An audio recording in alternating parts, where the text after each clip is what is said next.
Tanker उलटल्याने 2 बसचा समोरासमोर धडक, 10 जणांचा मृत्यू. पुण्यासह जामनेर आगाराच्या दोन्ही बस चालकांचा मृत्यू.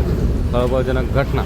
गुजरातच्या बारडोली जवळ महाराष्ट्रातील धुळे आगाराच्या व जामनेर आगाराच्या बसमध्ये समोरासमोर झालेल्या धडकेत 10 जणांचा मृत्यू झाल्याची खळबळजनक घटना घडली असून यात अपघातात एक बस जळून खाक झाली आहे.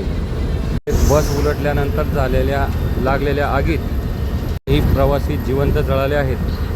अपघातातील मृतांचा आकडा वाढण्याची शक्यता असून रस्त्यावर एक टँकर उलटल्यामुळे हा अपघात झाला आहे.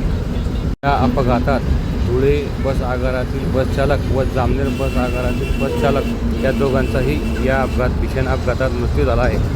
जामनेर आगाराचे चालक हे भुसावळ तालुक्यातील पुरेपानाचे येथील असून घनश्याम राघव बरकले यांचाही या भीषण अपघातात मृत्यू झाला आहे. त्यांच्यावर आज शोकाकुल वातावरणात अंत्यसंस्कार करण्यात येणार आहे. श्री रवींद्र लाटे, आर्यल न्यूज, पौर तालुका, जामनेर.